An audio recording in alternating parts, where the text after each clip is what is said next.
আসসালামু আলাইকুম সুপ্রিয় নবম দশম ও এসএসসি পরীক্ষার্থীদেরকে আজকের ব্যবসায় উদ্যোগ ক্লাসটিতে স্বাগতম জানাচ্ছি। ব্যবসায় উদ্যোগ ক্লাসের আজকে আমরা দ্বিতীয় অধ্যায় ব্যবসায় উদ্যোগ ও উদ্যোক্তা এই অধ্যায়ের 22 নম্বর পৃষ্ঠা 2025 সালে এই পৃষ্ঠার 1 নম্বর সৃজনশীলটির সমাধান করিয়ে দিব। যেহেতু 1 নম্বর সৃজনশীলটি মোটামুটি বড়, তাই এই ভিডিওতে শুধু 1 নম্বর সৃজনশীলটা আমরা সমাধান করে দিব। পরবর্তী ভিডিওতে এই অধ্যায়ের আমরা 2 নম্বর সৃজনশীলটি অনুশীলনী 22 পৃষ্ঠার সেটি সমাধান করে দিব। সো আমরা এমনভাবে সমাধান করে দিব শিক্ষার্থীরা, যারা যারা রানার্স টিমে এসেছো তারা অনেকে হয়তো কমেন্ট করে দেখো, কমেন্টগুলো চেক করে দেখতে পারো যে সবাই বলতেছে খুব বড় করে কেন লিখছেন। আসলে বাস্তবিক অর্থে তুমি যেভাবে লিখলে একটা সৃজনশীলে 10-এ 10 পেতে পারো, সেই আলোকে কিন্তু এই সৃজনশীলগুলো লেখা। সো ওইভাবেই কিন্তু এই সৃজনশীলগুলোকে ম্যানেজ করা হয়। শিক্ষার্থীরা প্রথম যে প্রশ্নটা রয়েছে সেটা হচ্ছে মেহেদাত ও নুহাস দুই বন্ধু 10 বছর বিদেশে অবস্থান করে সম্প্রতি দেশে ফিরেছে। তাদের আর বিদেশে যাওয়ার ইচ্ছে নেই। মেহেদাদের এলাকায় চিরামুড়ি তৈরির জন্য বিখ্যাত, সেজন্য মেহেদাদ গ্রামের দক্ষ কারিগরদের একত্রিত করে বৃহৎ আকারে মানসম্মত চিরামুড়ি তৈরির সিদ্ধান্ত গ্রহণ করলেন। এতে মেহেদাদের উন্নতির পাশাপাশি কারিগরদেরও সচ্ছলতা বৃদ্ধি পেল। অন্যদিকে নুহাস গ্রামের ঐতিহ্যকে লালনের উদ্দেশ্যে তার নিজ বাড়িতে একটি পাঠাগার ও সংগ্রহশালা প্রতিষ্ঠার সিদ্ধান্ত নিলেন। এলাকাবাসী তাদের কর্মকাণ্ডে খুশি। এখন আমাদের কোশ্চেন করছে ম্যাটসুসিটা কোন দেশের কোম্পানি, ব্যবসা উদ্যোক্তা বলতে কি বোঝাচ্ছে, একে একে আমরা অ্যান্সার দিই। ম্যাটসুসিটা কোন দেশের কোম্পানি? সো প্রথমটার অ্যান্সার হবে, একের কয়ের অ্যান্সার হবে ম্যাটসুসিটা জাপানের কোম্পানি। বলো কোন দেশের কোম্পানি? জাপানের। তাহলে কয়ের উত্তরটা তোমরা লিখে নিতে পারো যে জাপানের কোম্পানি। সো এরপরে যে ব্যাপারটা রয়েছে সেটা হচ্ছে আমাদের খতে বলছে ব্যবসা উদ্যোক্তা। ব্যবসা উদ্যোক্তা বলতে কী বোঝায় ব্যাখ্যা করো। সো যেহেতু এটা হচ্ছে ক্ষমার্কের প্রশ্ন, সো তোমাকে অবশ্যই এটার জ্ঞানটা আগে লিখতে হবে। আমরা জ্ঞানটা এখান থেকে এ পর্যন্ত লিখব যে যিনি ব্যবসায় উদ্যোগ গ্রহণ করেন তিনিই ব্যবসায় উদ্যোক্তা। সো এটা হচ্ছে জ্ঞান। দ্বিতীয় প্যারায় তোমরা লিখবে এখান থেকে এই পর্যন্ত লাভের আশায় ঝুঁকি নিয়ে অর্থ ও শ্রম বিনিয়োগ করাই হলো ব্যবসায় উদ্যোগ। আর একটি কারবার প্রতিষ্ঠান সৃষ্টির ভাবনা থেকে শুরু করে এর বাস্তবায়ন এবং কারবারি প্রতিষ্ঠানকে সাফল্যের দ্বারে পৌঁছে দেওয়ার জন্য সংশ্লিষ্ট যাবতীয় কাজ সম্পাদনের দায়িত্বে নিয়োজিত ব্যক্তিকে ব্যবসায় উদ্যোক্তা বলে।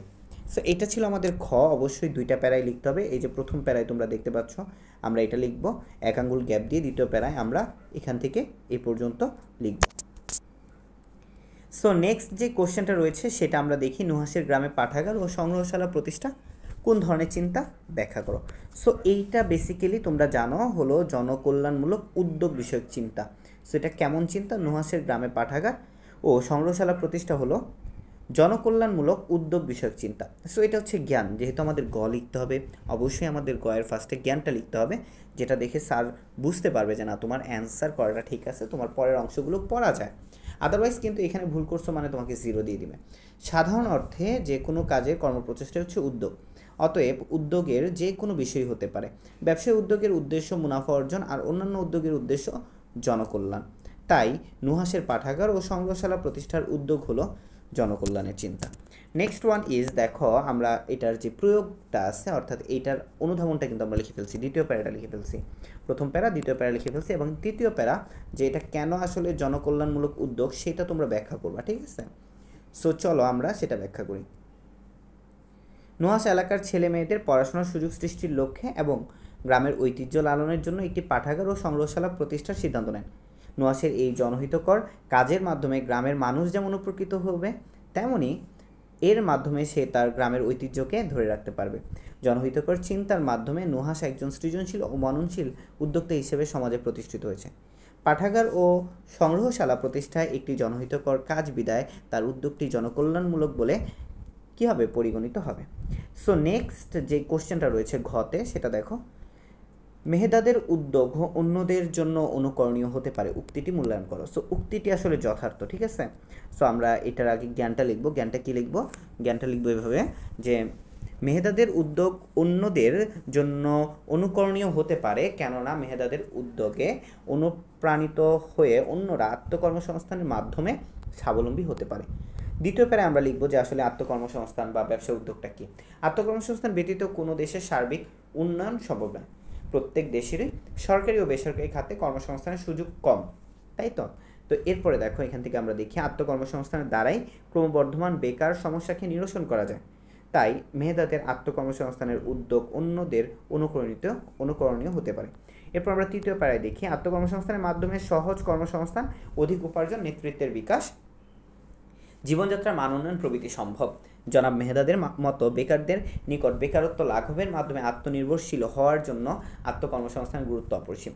জনাব মেহদাদ আত্মকর্মসংস্থানের মাধ্যমে নিজের বেকারত্বের অভিশাপ থেকে মুক্ত করে স্বাবলম্বী হয়েছেন, যা দেশের বেকার জনগোষ্ঠীকে আত্মকর্মসংস্থানে উদ্বুদ্ধ করতে ইতিবাচক ভূমিকা রাখবে। মেহদাদ চিরামুড়ি তৈরির প্রকল্প বাস্তবায়নের মাধ্যমে নিজের সফলতা লাভ করেন। তিনি প্রমাণ করেছেন জীবনের সফলতা অর্জনের জন্য বিদেশে যাওয়ার প্রয়োজন নেই। কোনো ব্যক্তির ইচ্ছাশক্তি থাকলে সহজেই নিজ দেশেই সফল হওয়া যায়।